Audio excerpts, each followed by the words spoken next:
All right, so let's get started. Hello again and welcome again. We're really excited to have you and welcome from the Circle team and from the iCivics team. Keep introducing yourselves in the chat as we progress. So I want to give a quick overview of the agenda today. First off, we're going to have a brief research presentation on Circle's newly released report on how do you support young people to be informed and agentic voters in their democracy. Then we're going to hear from Caryn, who is the Youth Engagement Coordinator at Minneapolis Election and Voter Services. And then the bulk of our time is devoted to our awesome lineup of panelists that's going to be moderated by Emma from iCivics. And then we're going to open up for, audience questions that you have and any reflections that you have, and that would be at the end. And please feel free to add your questions in the Q&A section again. And I am going to hand it over to Circle's director, Dr. Kawashima-Ginsberg, to get us started with the presentation. Thanks, Noorya, and hi, everyone. It's so wonderful to be here with all of you, and thank you for showing interest in this topic. So I'm really working to be pretty quick and set up the sort of rest of the presentation. And so I will start by really asking the question of why are we all here, right? So I love that you came, but maybe you're here because you're friends with us. Maybe you're just interested in Circle. But we really need to really talk about why we need to grow voters and why we use that particular frame and what it's all about. So let's go to the next slide. Thank you. So you may be also wondering, why do we need to do it now? Aren't the youth voter trend actually good? It's true that we've seen one of the highest voter turnout in 2018 and 2020 among young people. The voter turnout increase between the 16 to 20 was actually 11 percentage points, from 39% to 50%.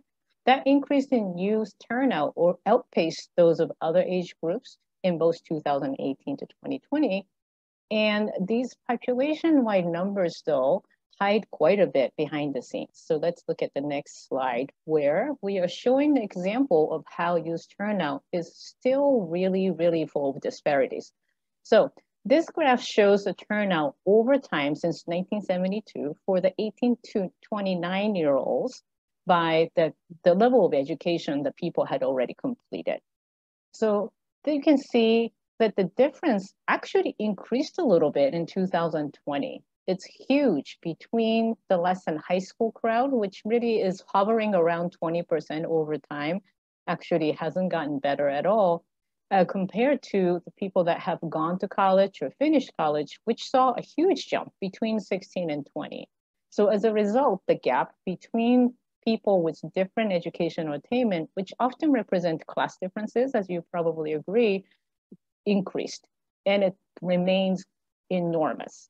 So that's just one example of how disparities are represented in the numbers. This also crosses over to things like racial differences and ethnicity differences, language access, disability. So let's go to the next slide. So we want to work on growing voters because of the difference that we continue to see, but also because of the studies that we've done and how much resources and how much findings are telling us about the need to incorporate the work that are happening in K-12 civic education institution and in the community, and by building the network that can support the capacity and the work of all sorts of people that live in a particular community to expand the electorate and build an inclusive democracy that have representation of all of us. Okay, let's go to the next slide here. The Circle Growing Voters, which we call CGV affectionately at our team, really signals a paradigm shift that goes from the traditional ways of thinking about voters to thinking about the community that provide holistic and inclusive support network to build civic engagement.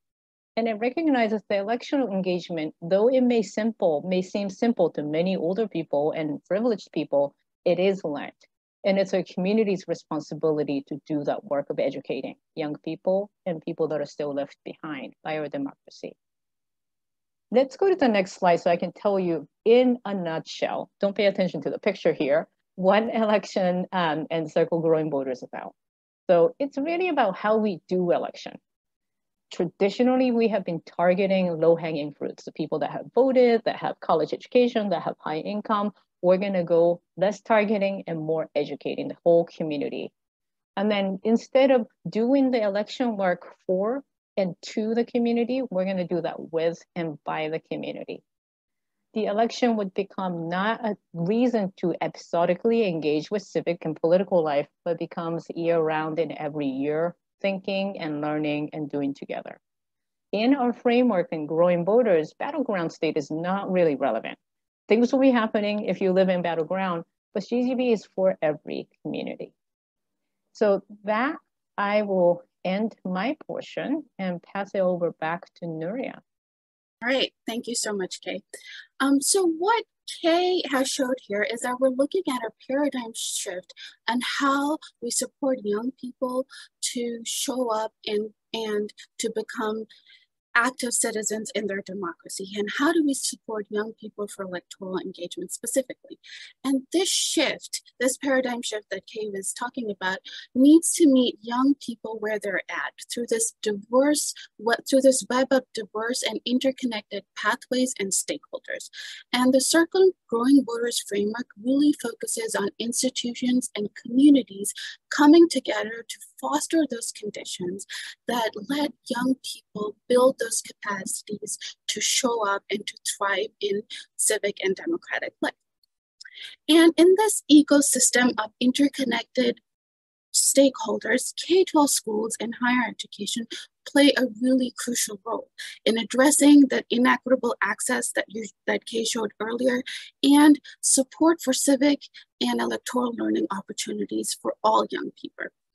Circle has really focused on the role of K-12 civic educators and schools in our report, mostly because that's our expertise as well, and also because we really want to emphasize that school's not just a place for foundational civic knowledge, but also critical towards developing civic skills and dispositions for young people from elementary grades onwards, not just when they turn 18 and above. So specifically on the ecosystems that we're talking about, those ecosystems must provide young people with 3 essential elements. And we're saying that these elements are central to our framework and to the role of K-12 schools. The first one being access and exposure to high quality civic learning opportunities for all young people. Support for you to be able to find, enjoy, and take advantage of those opportunities, and a culture that gives those opportunities meaning by valuing young people and their participation as voters and as leaders. And I'm going to touch a little bit on each of these elements in the next few slides. So this is one example that's highlighting inequities in access in school-based civic learning. And as you can see, this is by geographic region. So teens in rural communities are much less likely to have opportunities to learn about politics, about their civic identities and how it intersects formally in the classroom or in schools than teens in suburban or urban communities. Another example of inequities in access is media literacy, news media literacy. So this graph shows how, again, rural teens or teens whose parents do not have a college degree, or Black teens are much less likely to have opportunities to learn how to analyze and how to evaluate news and media literacy. So this is just highlighting some inequities in access, and there's much more detail in our report and framework. So we wanted to dig a little bit deeper into this, right? What is happening and how are young people supported in their networks, through friends, through family, through social media, and most importantly, through school, to learn about elections and voting. And we fielded a survey to teens, so 14 to 17-year-olds in 2020 to kind of understand this. And then from that, we did an analysis a cluster analysis, which is a statistical technique to just look at what kind of groupings and themes emerge. And that's what you see on the screen today. I'm going to highlight each group, but I'm particularly going to highlight the role of schools, of educators in this, and how do we support young people to do this. So the first group that you see is Group 1 is nearly 1 in 5 teens that reported really high levels of access in learning about elections and voting in school, as well as really supportive school climate. These teens were also really supported in their networks, so through family, through friends, they really learned about elections and voting too, but really through school as well. And not surprisingly, these teens showed really high levels of engagement in elections and politics. Now, when we move to the second group, this group also showed really high levels of engagement like Group 1, but for them, schools played a really crucial and central role, right? Teens in this group were not that likely to learn about any information on elections and voting from their networks, or not through social media, not through friends or peers or family, but really what they learned was through school. So schools was a really critical conduit of learning for this group. Now, when we focus on the third group here, which was kind of the largest group that emerged in our analysis, they reported average levels of engagement, and they reported receiving most of their information on elections and voting through their personal networks, through social media, through friends, through peers, and through family, but not that much in school. And they also were likely to report that they did not experience a supportive school climate. And this is almost more than 1 in 3 teens. And then as we move on to the fourth group, this is kind of the smaller group in our analysis, but they also reported average levels of engagement. But the difference between this and the third group was that they really were exposed to in-school civic learning opportunities, but not much elsewhere. And they also reported positive school climate, and that really affected their engagement levels as well. And lastly, the fifth group, that's almost 1 in 6 teens that reported really low levels of access or exposure to both learning about elections and voting through their personal networks, through friends, through family, through social media, and most importantly, they did not learn about this in school-based settings at all. And that's millions of teens that are not learning about elections and voting, either through school or through their networks. So shifting focus a bit to the support aspect of this, or the second element that we're talking about in our framework. What systems and structures support a diverse group of young people to engage in the K-12 school system? Here is just a few examples that we've picked out to highlight this. So in 2020, 1 in 5 young people said that they did not register to vote simply because they did not know how. Right?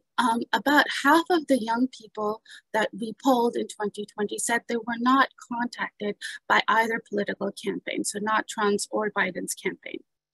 And in 2020, when there was a real dire shortage of poll workers, because a lot of seniors who traditionally do this could not, only 2% of poll workers were under 18. And less than 6% were under the age of 25. So this is just pointing to some of the areas where schools and the community can work together. And we'll hear more from Caryn on how this can happen, but I wanted to highlight a few of those, and we'll come back to this in the recommendations too. And lastly, to the culture piece, right? This is how K-12 schools specifically can make electoral engagement and civic learning really meaningful for young people from different backgrounds, grades, and ability. Right? There is strong research that points to that school culture really matters. And classroom climate, again, after that, really matters, because that is where young people experience the first building blocks of democracy. Teachers and administrators can have a profound impact on how young people show up in democratic life. Our teen survey, again, here showed inequity. So, for instance, young white teens were more likely to experience decision-making at school and opportunities to do that than their Black and Latino peers.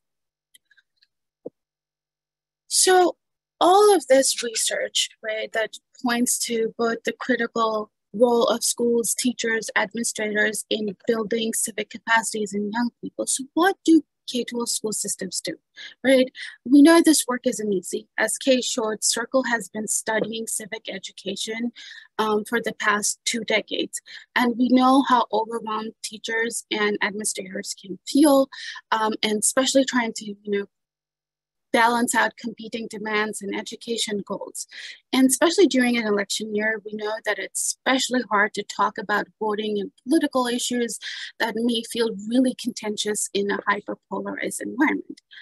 But students are already talking about this, right? And our research shows they're bringing their lived experiences to the classroom. Our research also points to that they realize the outcome of elections will really affect their daily lives, whether they're yet eligible to vote or not, or they have learned how to participate in the election process or not. So what does this mean? The report goes through a lot of detailed recommendations for each of that web of stakeholders that we showed, and particularly for schools and educators as well. This is just a very high-level snapshot of what we are saying. For educators and for instructors and teachers, we're really emphasizing that you teach about voting and elections in a nonpartisan way, and use pedagogies like media creation, like talking about societal issues in the classroom and other best practice pedagogies in your classroom to do this. For administrators, we're really emphasizing that they support teachers to do this through access to professional development, through time and resources, to helping them connect to local community nonprofits. And then we're also really emphasizing centering student voice and developing a democratic culture in your school. And for students, we're saying, bring your voice to the table. Really work with your education, with your educators and with your administrators on what are the issues that you really care about, and work around that. And for school board members, we're emphasizing that you ask and you push for what equitable civic learning, and particularly learning about elections and voting, looks like in your school. I know that was a lot, so it is summarized in this brief that we've prepared for educators and administrators. You should see the link in the chat. It goes over this. It has links to a lot of sources that should be really helpful for you. And I also want to highlight some of the resources. So Circle and CIRC, which is a civic engagement research group at UC Riverside, just concluded 2 summer institutes for teachers to teach and educate about informed and equitable voting. And if you want to learn a bit more about that, all the research and all that we learned from working with teachers is distilled in this social education piece that just came out. And that link should be in the chat as well. And now I'm going to pass it over to my colleague Naraya, who's going to go over another really awesome resource for K-12 teachers and schools for this work. Over to you, Naraya. Thank you so much, Noorya. So my name is Naraya Price, and I am the Teaching for Democracy Alliance Equitable Democracy Fellow. And yeah, I'm really excited to be here with you today and have the opportunity to share more about the Alliance. So TFDA was formed in 2016 as a collective voice to encourage democratic learning and better equip K-12 teachers and school leaders to bring practical civic instruction to their students. So as you can see, there are a lot of organizations on the right-hand side of the screen. So TFDA is composed of 18 national nonpartisan organizations whose work span all 50 states and directly support more than 8 million young people, 200,000 educators, and engaged community members across the country. You can switch to the next slide, Noorya. So TFDA offers resources within the 6 best practices in teaching for democracy. So what that includes is voter registration, voting and election related content, students, classroom discussion guides, action civic ideas, and teaching and development support. So this matrix that you see on the screen is designed to help classroom teachers, school and district leaders assess how they're implementing these 6 best practices in their district and school. You can go on to the next slide. So something that the Alliance of 18 organizations is working on right now is a commitment called Preparing Future Voters. And this commitment is intended for school and district leaders and seeks to provide individualized support for the teachers who are a part of the district that the administrator or leader who signed the pledge is involved in. And it's intended to provide them really individualized support to live out this commitment in their classroom. And it's also intended to really take the onus off of teachers who are very overwhelmed and to ask district administrators and school leaders to recognize the importance of teaching about civic instruction and strengthening civic instruction in their school and creating an informed democracy. And all of these resources are available on our website. And when this commitment goes live, it will be shared with everyone who's here today. All right, thank you so much, Naraya. So before we go to our awesome lineup of panelists, we wanted you to hear from Caryn, who's the Youth Engagement Coordinator at Minneapolis Elections and Voter Services, and has graciously accepted to share her expertise with us quickly. Thank you, Caryn. So a little about her work. Caryn recruits 400 high school students to work in Minneapolis polling places on election day and works with schools and other partners on youth civic engagement projects. Caryn's responsibilities include fostering collaborations with school and community partners, recruiting high school students to serve as election judges, and supporting students in developing professional skills while working on civic projects. Thank you again, Caryn, for joining us. And over to you. Hi, thanks for inviting me to talk a little bit about my work here. I really appreciate it. I am with Minneapolis Elections and Voter Services, and I do all of our youth outreach and young voter engagement.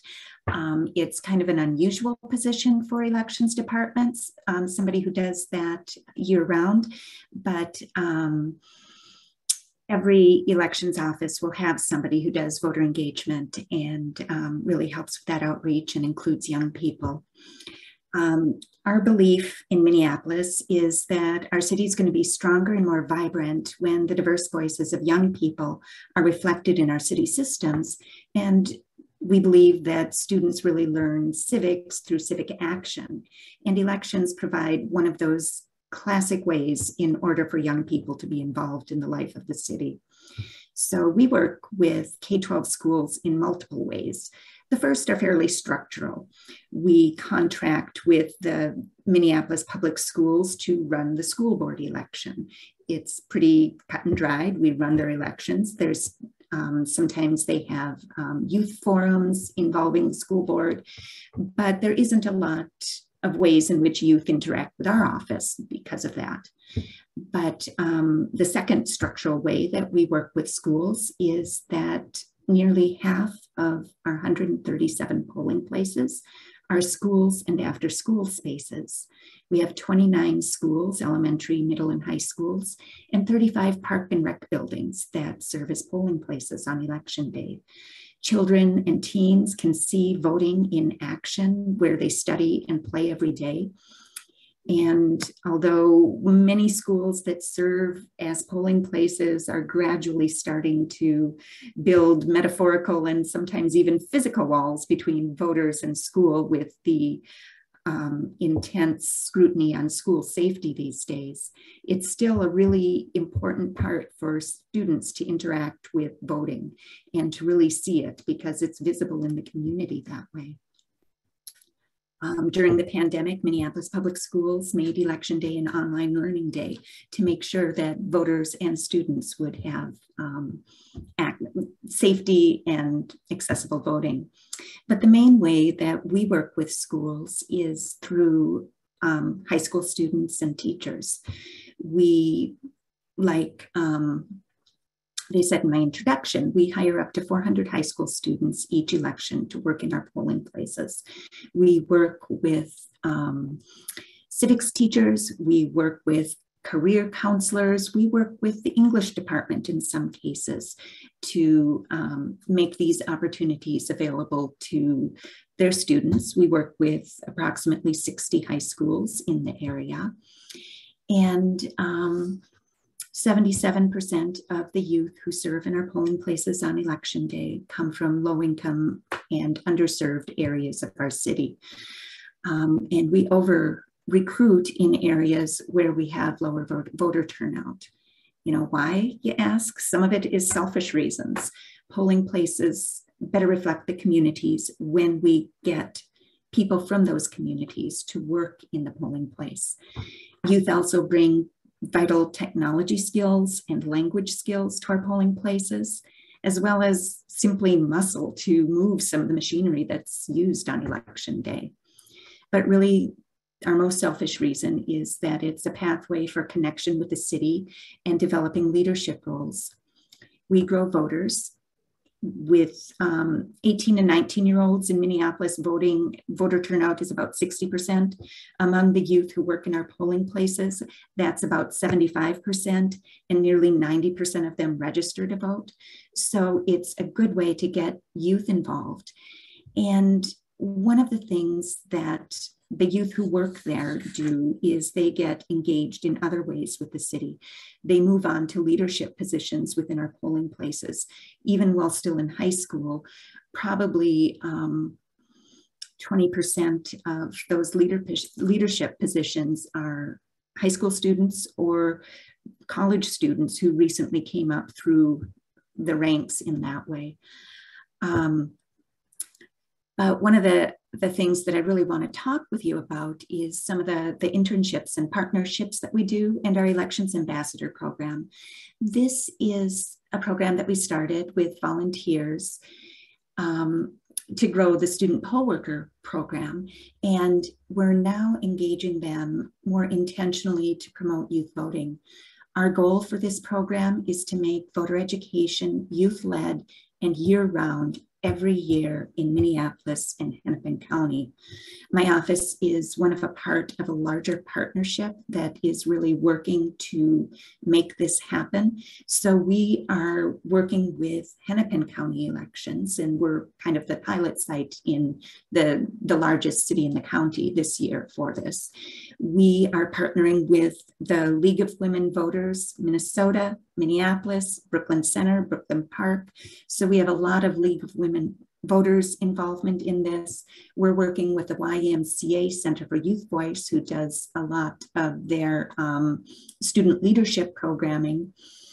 And we all work with schools in different ways, but this is one of those first coordinated efforts that we're making.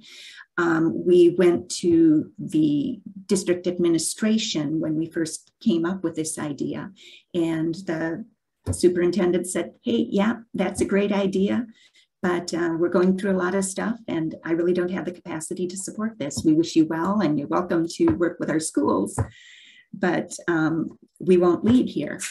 So the other partner that we ended up bringing into this through some of the youth that we work with is the Citywide Student Council. They have representatives from every school in Minneapolis Public Schools, and they are going to be kind of like the home within the district where this lives, which we really like because it will help with that youth-led aspect to it. All right. Yeah. Thank you so much, Caryn, for sharing that. I'm sure that's given everyone lots of ideas on what we need by partnerships. And thank you for highlighting all partners and the great work of young people in this. And we'll tie this more into the panelists as we move forward. So I know there must be, I can see the chat is really lively, and a lot of you might be having some ideas, still some lingering questions or concerns. So we wanted to provide like a quick reflection space for you to do that. So in the chat, you'll see a link to this reflection space in which we're asking you to at least jot down one aspect that you're finding really exciting as you heard the presentation, but also as you hear from our panelists, some of the lingering questions you still have on, the concerns you have, some things you'd still like to know moving forward, and what is giving you some initial ideas for implementation. I am going to now go over to our panel that is moderated by Emma Humphries from iCivics. Thank you, Emma, for doing this. I'd like to give a little bit of background on Emma.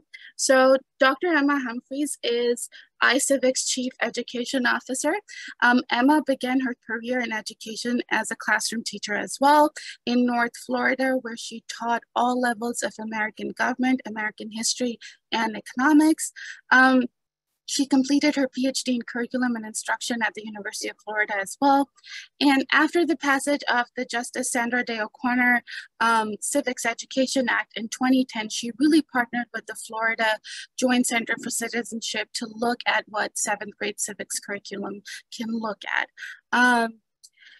Thank you, Emma, for joining us and for moderating our panel today. I'll pass it over to you to introduce our panelists.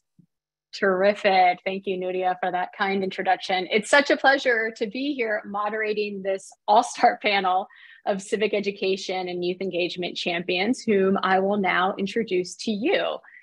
Beginning with Mary Ellen Daneels, a national board certified teacher who taught at West Chicago Community High School for 27 years. She currently serves as the director of the Illinois Civics Hub and Illinois Democracy School Network, leading efforts to support the implementation of the middle and high school civics course requirements in Illinois social science standards. Thanks for being here, Mary Ellen. Howard Kim is a sophomore at Conestoga High School in Pennsylvania. He joined the iCivics Equity and Civics Youth Fellowship in 9th grade to expand his horizons, learn more about civics, and meet other civically minded young individuals. And he accomplished all 3 of his goals, which is why he applied to return for another year as an alum of the fellowship, and we're just delighted to have him. Semeka Samuels currently serves as assistant principal at Campbell High School in Smyrna, Georgia, and is the founder of the Cobb Student Leadership Academy. Before becoming a school administrator, Semeka served as a high school, middle school, and elementary school teacher, wow, and is currently enrolled in the Doctorate of Education of School Improvement at the University of West Georgia. We're delighted to have you, Semeka. And last but not least, you've already heard from Kawashima-Ginsberg, the director of the Center for Information and Research on Civic Learning and Engagement, or as we affectionately refer to it, CIRCLE, at Tufts University. In recent years, she played a major role in the development of Our Common Purpose, a commission report from the American Academy of Arts and Sciences, and the Educating for American Democracy initiative, which I and Mary Ellen were just delighted to join her in that work as well. So welcome to our panel. Thank you for being here. And let's begin our conversation on this tremendously important and timely topic. I will respectfully ask our panelists to be bold, to be brief, and to perhaps not be bothered if I interject from time to time to keep the conversation moving, because I know we're so excited to share.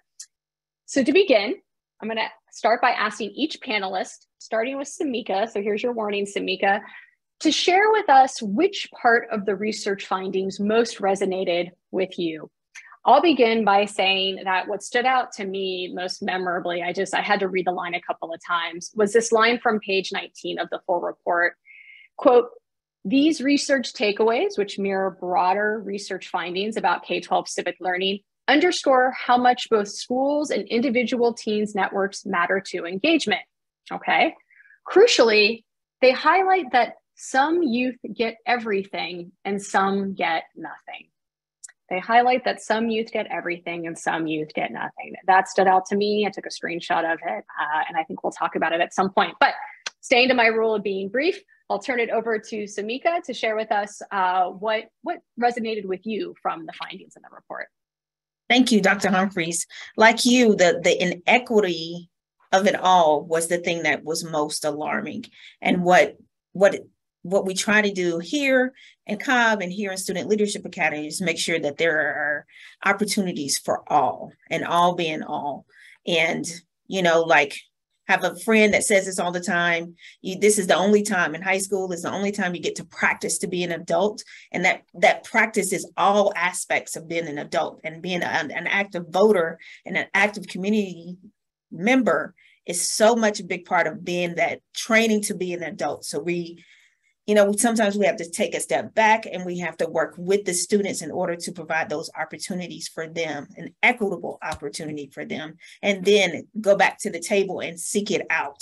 Who's not represented in this opportunity right now? Who is not invited? And that is something that's in the forefront of everything that I do.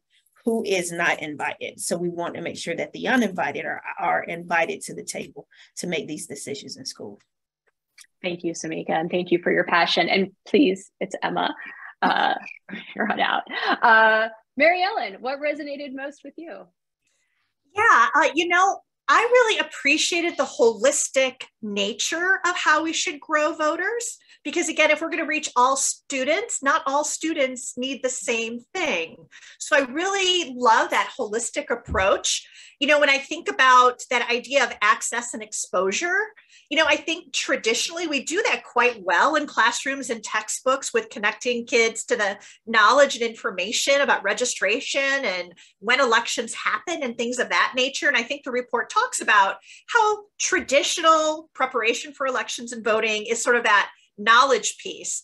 But I love how the report explicitly brings in that idea of also the skills and dispositions of voting, right? Kind of, I liken it to learning how to drive a car. No one would say a kid is prepared to get their driver's license simply by passing the rules of the road test, right? Just by knowing that knowledge in the book. Sometimes it's what's between the lines that's where the power is. So being a good driver isn't just having that knowledge, but it's the skills and dispositions. Likewise, being a good voter isn't just that knowledge of how it works, but having those skills and dispositions of being an effective voter. So again, the report talks about providing support to students to help develop those skills. Caryn talked about getting kids involved in election judge or poll working programs. Students at my school hosted town halls, especially for local elections, like school board, city council, where they really have those explicit connections. Maybe partnering with the League of Women Voter to get kids registered. So again, those supports to develop those skills. And then finally, those dispositions that are sort of alluded to in the culture part of the Growing Voters framework, helping kids do things like be wise consumers and producers of information. So again, I really like the holistic approach around this. And just to kind of finish my comment, Emma, to quote one of the people that's been very important to your life, Justice Sandra Day O'Connor, that, preparation for civic life isn't passed down in the gene pool. It has to be learned and practiced by each new generation. So I love how the Growing Voters report talks about that practice piece. Thanks. Indeed. Thank you, Mary Ellen. I do love that metaphor. I also love the comparison to getting a driver's license. I happily report that the day I got my driver's license, which was the day I turned 16, was the best day of my life. And I had a wonderful wedding. I have two wonderful kids. They're both best day of my life was the day I got that driver's license. And yeah, I had the knowledge, skills, and man, did I want to drive. So the dispositions too. Howard, what resonated most with you from the research findings? Yeah, so looking in this report, I think the thing that resonated with me the most was it mentioned that you can't just offer these opportunities and expect kids to just automatically just scoop them up and just connect with them. You have to build trust with these students, and you have to understand that especially the students that we need to target the most are the people that have been deprived of civics education for a lot longer than, most people that we think of. They're the people that don't understand why it's imperative that they vote, don't understand, how their vote actually influences the, broader scheme of things. They don't understand how, just because they're offered like the driver's keys and how to register doesn't mean that they know what to do with it or, the information of how to do it properly. So I think that really resonated with me. You can't just offer these opportunities and expect it to just click. You have to offer the whole thing. You need the civic education from a young age in order to build that foundation of what their civic duty is, and then those opportunities will, truly make an impact. Thank you, Howard. Thank you for your commitment to this work and for your commitment to metaphor. I did notice the continuing thread there with the driver's license. I love it. Kay, obviously you're just, up to your ears in this data all the time. You live and breathe this. You're the go-to person. So instead of asking you what resonates with you most, I think I would say, what's like the one thing? The report is so nicely laid out. The executive summary is brilliant, right? It really pulls out some takeaways. What for you is the number one? If folks walk away with nothing else, what do you want them to know and remember? Ooh, hard. I would say, I think we have been relying on individual motivations and what access people had as individual actors when we come to civic engagement and how we think about that. We are trying to focus on the system's responsibility and their capabilities to support every individual who live in it. And that's really the emphasis that I'd like to place. And that's why we need all of you, right? No matter where you're working, where you live, we need everyone to actually support that inclusive and the vision that we had as the new democracy, right? Now the biggest, now the oldest, whatever you want to say, but it's still a new idea and it evolves and the society is changing. So the system needs to respond to how diverse and unfortunately how disparity, how unequal our society has become, and our systems have to respond to that changing needs. I couldn't agree more. Thank you for that. So one of the main features of the Circle framework is that community stakeholders come together to support young people to have the access, exposure, support, and culture for deep civic and electoral engagement. However, with so much polarization and the load of a pandemic, teachers are understandably both stretched and hesitant. Something I've said many times is, the past few years since the pandemic have been the most difficult for teachers in recent history, if not ever. But for civics teachers, for social studies teachers, with this increasingly fraught, polarized climate, it's exponentially more difficult and more tiresome. So my first sort of question here as we enter into the full conversation, Mary Ellen, where do schools and teachers start? What can they do when it feels like just another thing on their plate? And of course, that is voting education.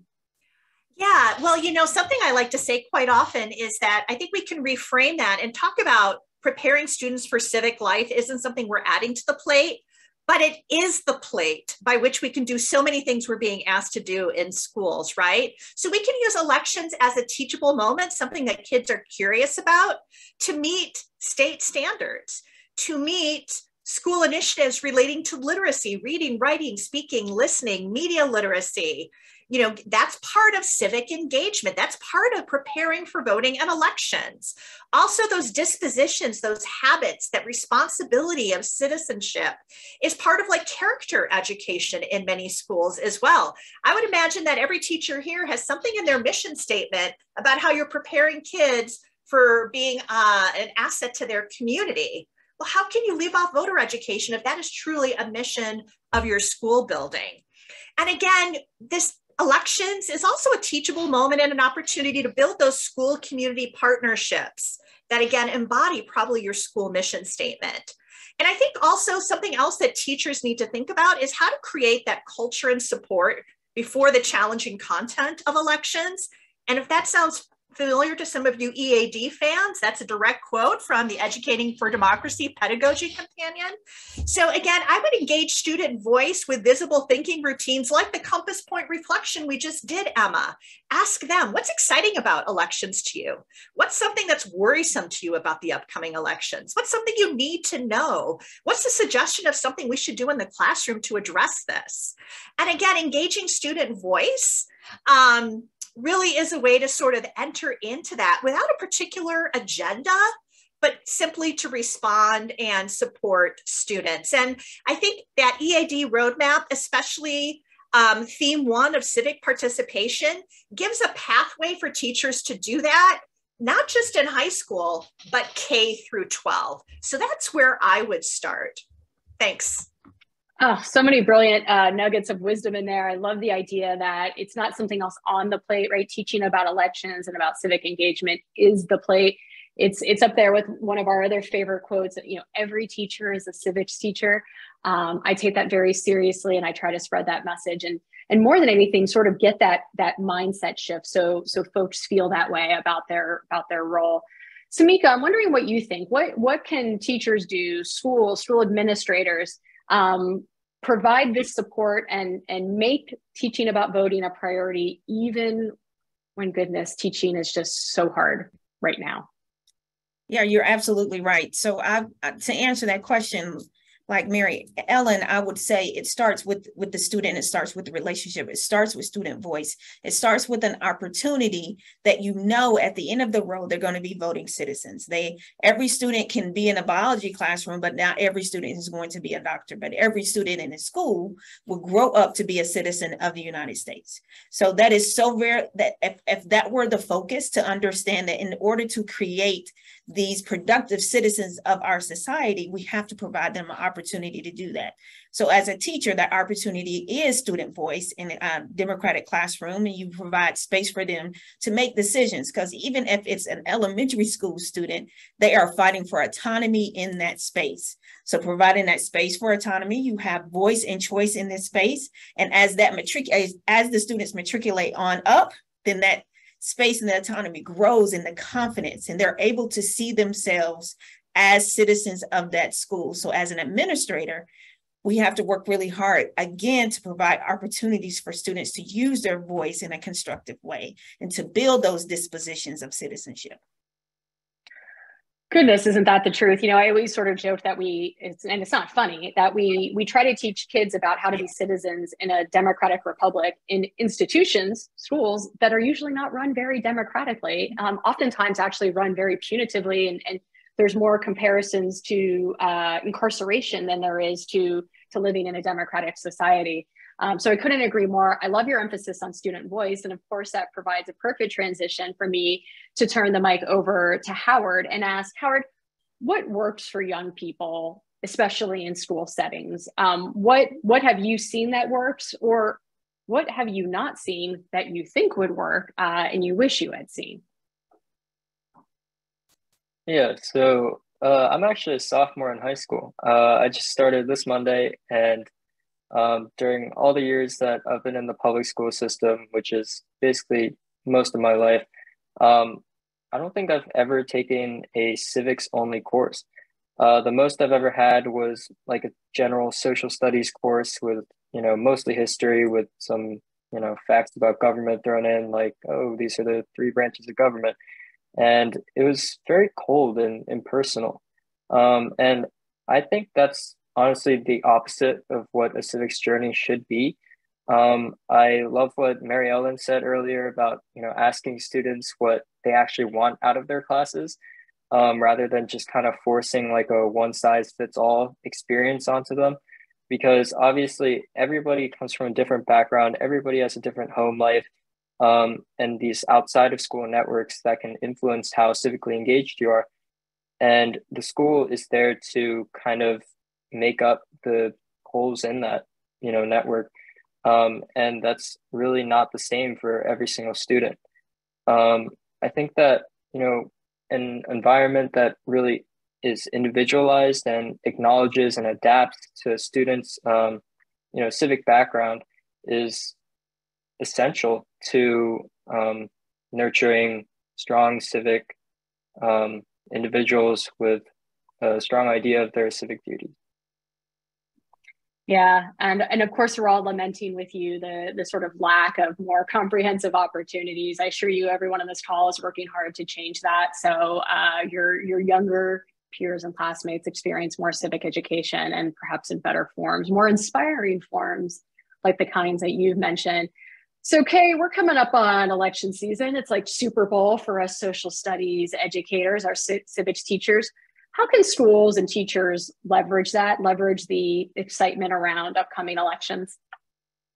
Yeah, I feel like there could be a virtuous circle. And so I love what you said, Howard, about how the civics or social studies education can be cold and impersonal. And that's really a common comment we hear, right?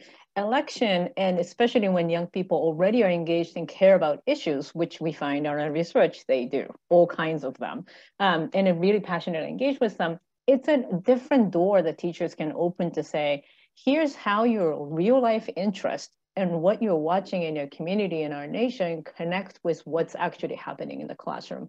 We often talk about the classroom transfer to the community issues, but actually here the opposite is true. The election and how young people are poised to engage before they're 18 through registering other people or joining as a poll workers in different communities, right? Teenagers can do a lot. So there is real way that educators can say, the election's real for you. There's some concrete things that you can do today, even if you're not 18. And here's how then our institutions, our policies, and our elected officials change because of all the work we do, whether it's just by voting or by supporting as volunteers, all kinds of things that happen with election, right? Like right now in my local community, there's early voting going on. That's held by our nonprofits here in my town. So there's all kinds of volunteers getting their pizza ready, getting the poll workers ready, right? All those work that people do in the community to make sure every person sees themselves in this democracy is how I think educators can leverage that. But of course, when you bring the real world issue to the classroom, you have a commitment to teach on the standards and meeting the demands of actual teaching and educating. That's when we actually are stemming the influences that are often partisan and polarizing that are happening on the outside, right? So Mary Ellen talked about media literacy. How do we make sure that students are gripping with the information that's coming to them like fire hose, but you are giving them the tool to deal with that flow of information or all the partisan messages that you and your parents are receiving at home? How do you look through that and then decide for yourself what's important for you and your community? So I think there's a lot of opportunity to use election not as a way to be scared of the polarization, but actually prevent that polarizing effect on young people, because that's going to have a lasting effect on them. That's such an important message. This is more than just about, again, the knowledge, right? There's a dispositional influence that we can have that is nonpartisan, that is sort of couched in civic friendship and civil discourse and coming together as Americans to find solutions. You know, something else, I always loved being a social studies teacher because kids would come to your door wanting to talk about things that were happening in real life. Like, you know, Mrs. Humphries, did you see what happened yesterday? Or Mrs. Humphries, the election's in 2 days, right? Like I always felt bad for my English teacher colleagues. It's not like the kids were running to the door like, did you see what happened with the Grapes of Wrath yesterday or the Scarlet Letter? Like they don't get that, we do. The flip side, of course, is that it's in such a polarized and partisan society, it can feel sort of scary for teachers. But we have just a couple more minutes before we move over to Q&A, and there's something really important that I want to ask the panel. And again, you know, be bold and brief because we are sort of running short on time. But as we saw in the presentation, a lot of the key findings are about the inequities in access and how some youth are enjoying great civic learning opportunities and others aren't. Some are getting it all and some are getting it none. Some of that is about bigger societal issues that a school teacher or principal can't control, to be fair. But what can teachers and schools do to address or perhaps try to mitigate some of these inequities? And the floor is open to whomever would like to talk about this. I'll be brave and go first if you like. All right, you know, yes. I can't help but think about an article that came out earlier this year from our colleagues, Joe Kahn, John Rogers, and Alexander Quacco about do politics in our democracy prevent schooling about our democracy? And I guess I would say that, you know, for administrators and teachers, I think we need to think about the original civic mission of schools. Like public schools were created in our republic as sort of this common thread to prepare people for civic life. And so I think we really can't lose track of that and be proactive in that mission of our schools. And I think just as a teacher to help navigate these polarized times, I think, you know, seek out a community of practice that can help you support you in doing that. Certainly the Teaching for Democracy Alliance that was referenced earlier can do that for teachers. You can become part of the iCivics network. You know, social studies chat is on every Monday night that unites teachers around the country. You know, in Illinois, we have a democracy school network that unites people together. So I think, you know, seek out people that can be in this journey with you. I think also for administrators and for teachers to be prepared to respond to questions and concerns from parents. There's so much disinformation that is out there. You know, be prepared to listen, to understand before you respond. And actually on our IllinoisCivics.org website, I have curated resources to respond to questions about the teaching of social studies that might help give you some talking points to do that. And then I think finally, I think something we all really need to make a commitment to that we talked to right at the start here, especially Semeka said this so passionately, is really to see all students as worthy of participation in our democracy. And again, our colleague Leah Bueso just recently wrote a paper about civic equity for students with disabilities. So I think these are all resources that folks can read, but also these are commitments we can make to the youngest members of our communities. Thanks. And if I could, I would just add, give them an opportunity to practice. So what we do in student leadership here is the students pick a problem that they want to solve, and they have the resources. We use local resources, but they pick a problem that's connected to them. And if you pick a problem that is affects the underserved community, then they will have practice of how to look at who has the power, who has the resources to help solve the problems. And that could be everything from late buses to different lunch in the cafeteria to dress code to any of those things. And that's low hanging fruit. Like, what is affecting you in your life right now? Because when you become a citizen, then that's how you have to look at your politics. So, you know, we know most people pick their political affiliation based on something that is personal to them. So give them an opportunity to practice. I love that, and opportunities to practice with some places where there's actually potential for some wins to help build that agency. You know, kids, young people have a global mind, right? They're looking across. They want to solve climate change, and I want them working to solve climate change, but they're probably not going to solve it in our classroom in one semester, and we don't want them to feel defeated. It might have the opposite effect if we sort of encourage that. So yeah, what are some things right around us? All politics is local. What can we do? What do you think, Caryn? What would you suggest that schools, administrators, teachers, what can we do? Particularly to this point on inequities. Yeah, just work with community partners, I think, is know your community, build trust with people. That's how I'd approach it. Yeah, and it's great to know that we have such dedicated community partners out there, like the League of Women Voters. So I do have some questions that have come in. Something that came up, and this isn't surprising in such a polarized climate in which we're doing this work, is, you know, can this truly be nonpartisan? I'll opine by saying I do believe that it can.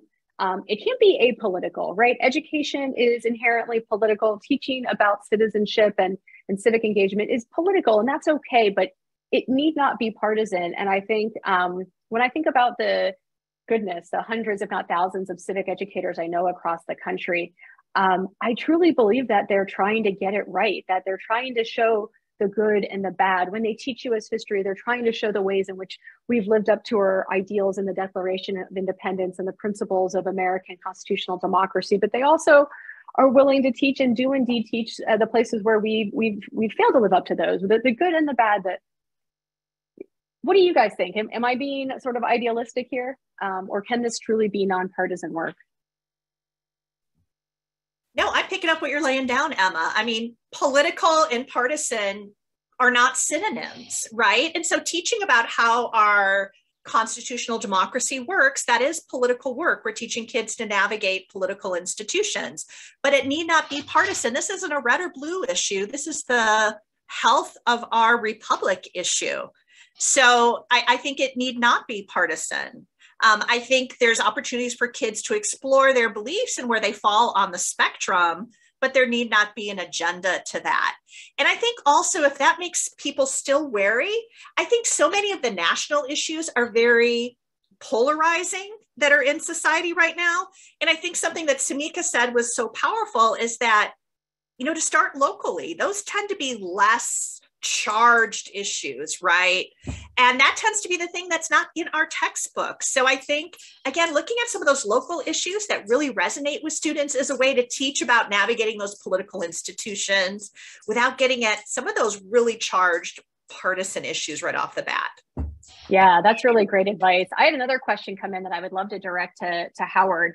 And this one is, how would you recommend, Howard, being able to build trust with young people, with students, especially when so many of our schools have really enhanced security protocols, and schools don't feel like very free or democratic places? What are some strategies? What advice would you give to the adults in the room, right? To the teachers, the administrators? How can we build trust with young people?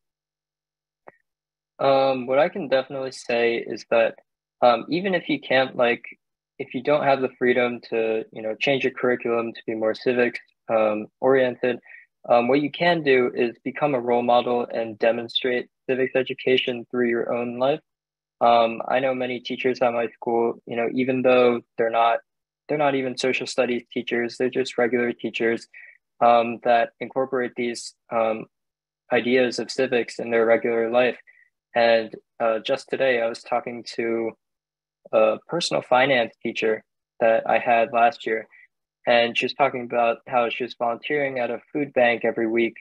And there's this other teacher who is now retired, but she was running for state representative, and she was hiring students to help out with her campaign.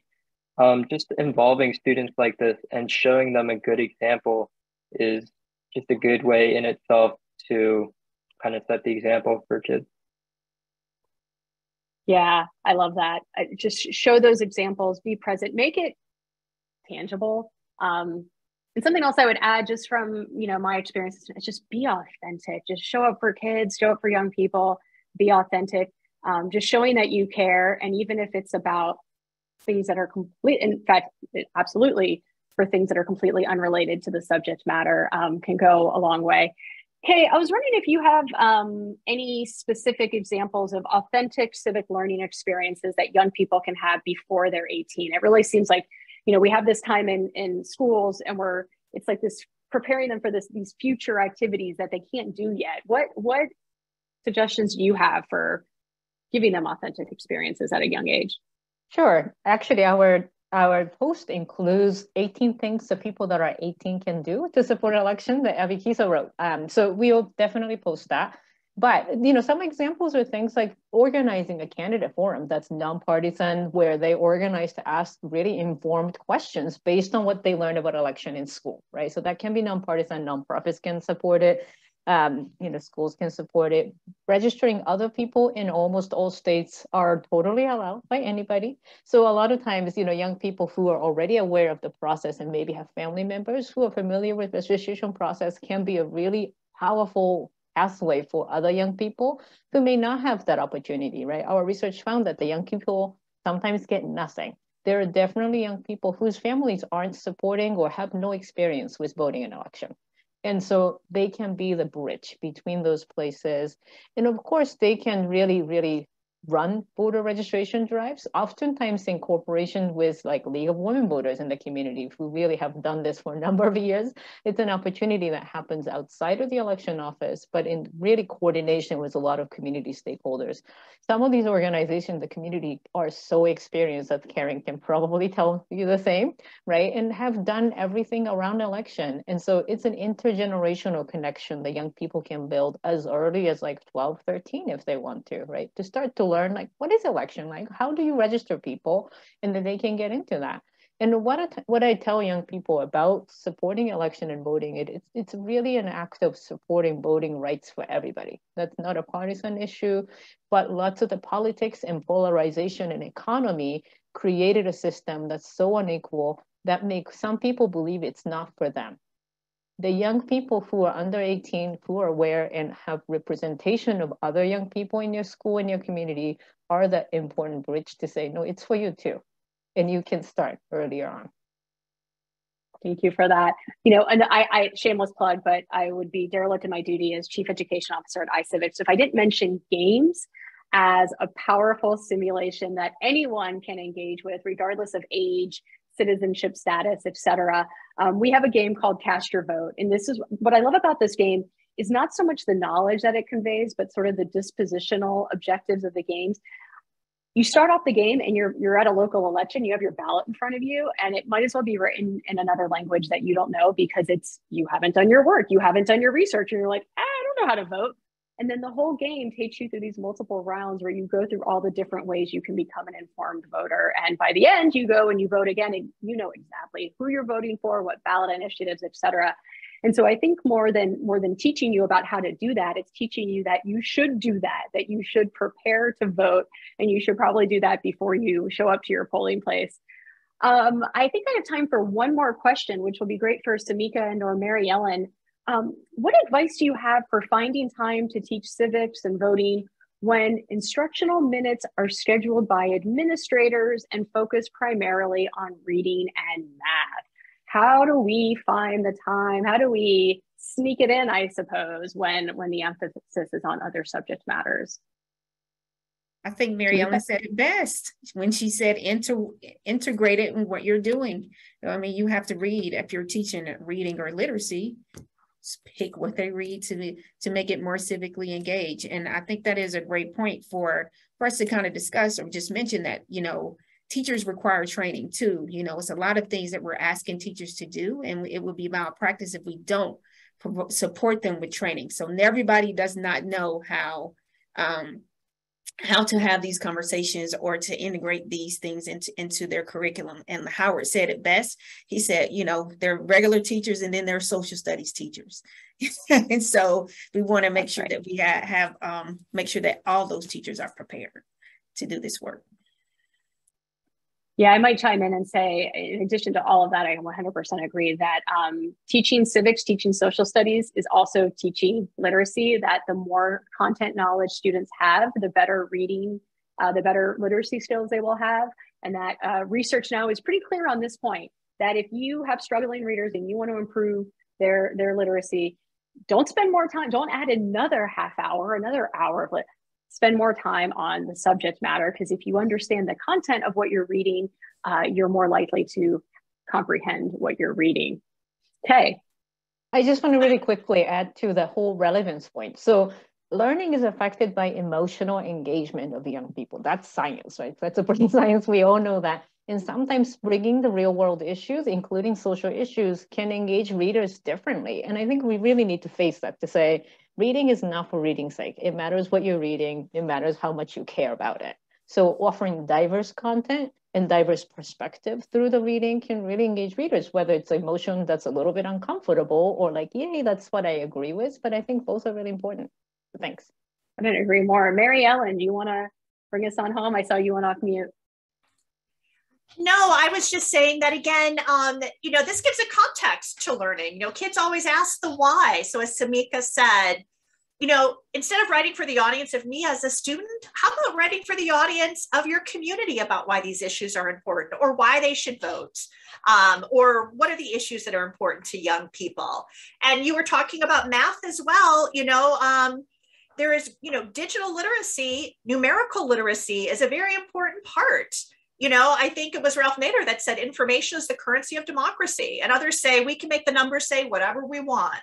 Well, we've got to leverage math education so that the numbers can't say whatever somebody wants. So math has an important role in the success of civic life as well. And I just dropped a couple of things in the chat there that sort of elevate the role that STEM and math can have in all of this. Thanks. Yeah, thank you. And someone made the comment, Tammy made the comment about stealth civics. It is relevant to all the subject areas, and there's no reason we can't do multiple things at once, or at least learn about multiple things at once. Noorya, I'd like to turn the mic over to you. I know you have some plans for closing this out here in the next few minutes. Yes, and that would involve the panelists as well. So I see a lot of folks have posted on the Jamboards and also the chat. Thank you, panelists, for chiming in and for that great conversation. So I'm just going to look at what folks are sharing on the Jamboard, and it looks like, you know, the inequity piece on some students get everything and some students get nothing really has struck a chord. And, you know, and the trust piece of what Howard said, like trusting building that trust with young people. I want to go, because we are, we have 3 minutes left, to some of the concerns that folks still have, and I'd like to direct that to the panelists. So funding is one of the big hurdles that people have obviously pointed to. How do we, suggestions on how you can do that? And then someone's also saying, like, just framing the conversation on, what's on the plate then versus what's the plate is not that helpful when teachers have so much to think about and fit in, working to add civics to the curriculum without any direction from the district on, where to take this. And someone's kind of added to that saying, we need to provide teachers with time and resources and space to do this. And we need government at all levels to agree on what civics education is. So I'd really like our educators and Howard to talk about this. And then I think this really points to a lot of EAD work as well. And how do you agree from all parts of the political spectrum when you want to talk about civics education over here? So any thoughts from the panelists?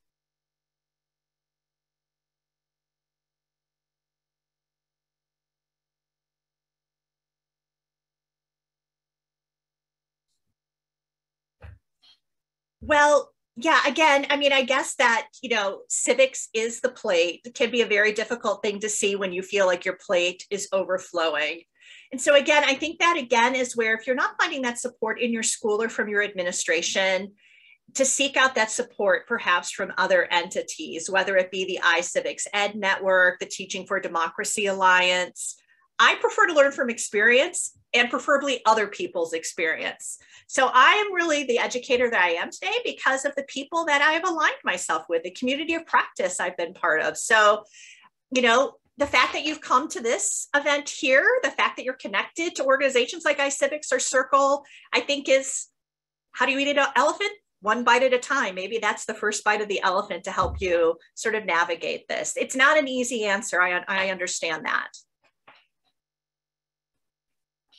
And it does require support from your school, from your district. You have to be in an environment as a teacher to grow these ideas or help, plant the seeds and nourish those ideas in students.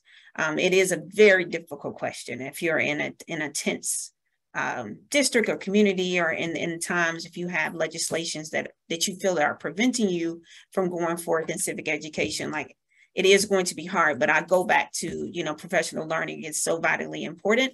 So those teachers can learn through professional learning how to do these things successfully and with purpose.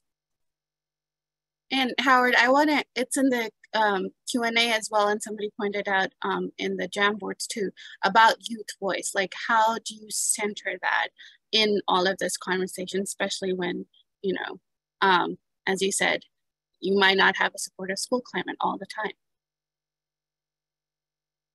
time. Yeah, that is, like the $1 million question, I guess. Yeah, I mean, up to a certain point, you can try and build your own student networks and, social media and all that, but you do kind of need like somebody to bring that spark to it. And in that case, that can be like a teacher that empowers you to, make a change or really take a big step into the civics world. Or, yeah, it can just be an outside entity, I guess. Yeah, it is a very tough question because, without funding, a lot of things do become a lot harder. That's right. Yeah. All right. Thank you so much to everyone, particularly Emma, for moderating this. Thank you to our esteemed panelists for joining us today. Thank you everyone who joined us. Please keep in touch. We'd have the links to our social media, our newsletters. Please keep in touch. And we will be posting a video of our webinar today on the Circle website. Thank you again for showing up, for engaging. And particularly thank you to the iCivics team as well, to working with us to host this today. Our pleasure. Thank you for having us.